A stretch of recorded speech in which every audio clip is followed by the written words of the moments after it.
everyone to our episode 43 of the section Drops of Wisdom.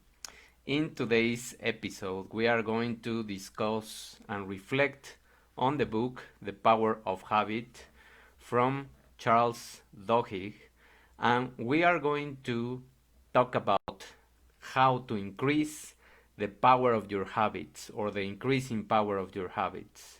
Is it easy for you to create new habits, or do you struggle with certain healthy behaviors and you end up sabotaging yourself? That's what we are going to see, and we are going to go deep into the science of how to increase the power of attaching those habits into your awareness. Knowing that you can pile up healthy behaviors one after the other is not built in a weekend of aligning yourself with behaving mindful. A reliable life that can be based on habits that sustain your health and provide you with a peaceful environment is an everyday job of small, sometimes invisible actions that will start to build your trust to the roof until you realize that you are worthy of that kind of life. In the 1990s, a group of researchers from the MIT were studying mice to learn more about how habits are formed in the brain. The mice had to find their way to a piece of chocolate that had been placed at the end of a T-shaped maze. Using special equipment, the researchers could monitor the brain activity of the mice as they sniff their way to the chocolate. When mice were first put in the maze, their brain activity spiked. That was giving the researchers a clue that the brain had been activated already with this kind of maze that they had to solve. They could smell the chocolate and they began searching for it. When the researchers repeated the experiment, however, they noticed something interesting. As the mice gradually learned where the chocolate was and memorized how to get there, they had to go straight, then turn left, etc., their brain activity decreased. What is the meaning of that decreasing activity in the brain? That you are already creating the habit just with certain amount of repetitions. This process of turning a sequence of actions into an automatic routine is known as chunking, and it forms the basis of all habit formation. Its evolutionary role is clear and crucial. It allows the brain to save energy and perform common tasks efficiently because you are not requiring decision, you are not requiring energy to solve anything. You already know what you have to do.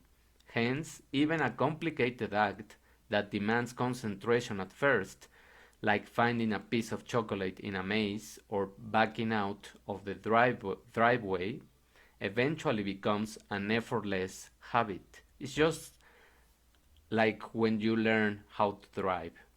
At first, it was difficult. You have to think through the steps and you have to pay attention to the mirrors and the position, etc. Now, you don't even think about those things. You just drive to the destination that you want to go. That's the way your brain creates a habit. In fact, according to a 2006 paper by our researchers in Duke University, as many as 40% of the actions we perform each day are based on habit. In general, any habit can be broken down into a three-part loop. First, you sense an external cue. Say, for example, your alarm clock ringing. This creates an overall spike in your brain activity as your brain decides which habit is appropriate for the situation. Next come the routine, meaning the activity you are used to performing when faced with this particular cue. You march into the bathroom and brush your teeth with your brain virtually in autopilot.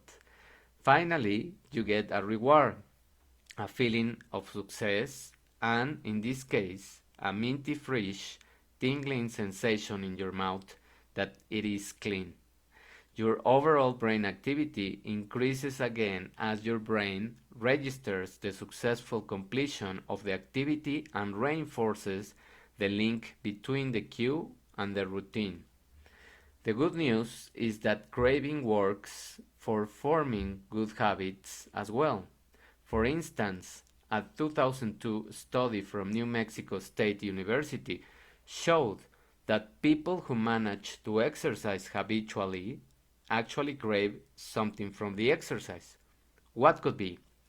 Endorphins and the rush of the neurotransmitters in your brain.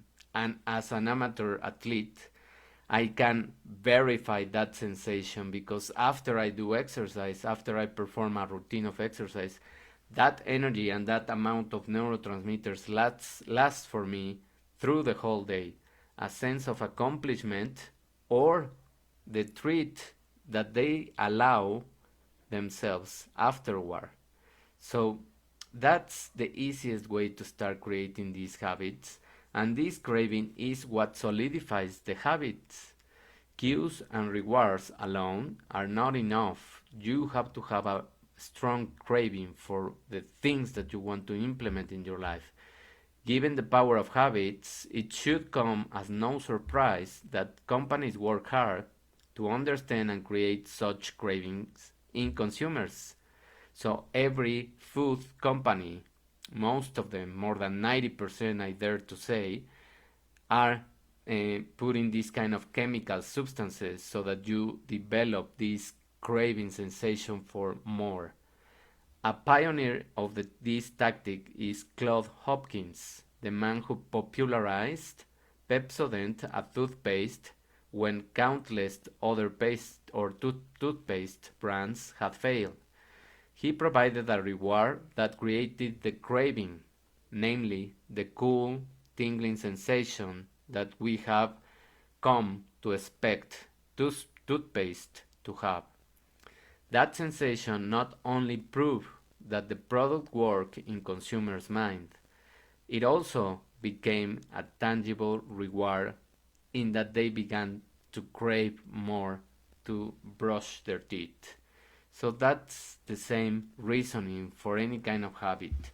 When you really desire something, when you have the intention, then things are going to be easier for you. When you just go with the flow in terms of starting a new year and you have those resolutions, that's why most people don't arrive up or farther than March in those kind of um, routines or habits. So, what is the main quote and how can we summarize all these reflection? Keystone habits work by providing small wins. That is, early successes that are fairly easy to attain. Developing a keystone habit helps you believe that improvement is possible. So, the moment you want to really create a habit, start with the intention. Start with something very, very small so that you start escalating the things that you are doing. And if you really want to create some habits that are going to ingrain your health from your inner perspective, your inner background, and changing your whole environment biochemically, spiritually, emotionally, psychologically, then you are going to love the next program that I'm going to release this Friday for you to start in January 2023 to enroll in the program where we are going to create habits with the 5 pillars of health with the newest information from my second book. So just stay tuned for the announcement and you will be able to access a new kind of health that will last you forever. Thank you very much for paying attention. Have a wonderful rest of the week and we will see and listen each other next week. Have an amazing Thanksgiving and rest with your families. Thank you. Bye.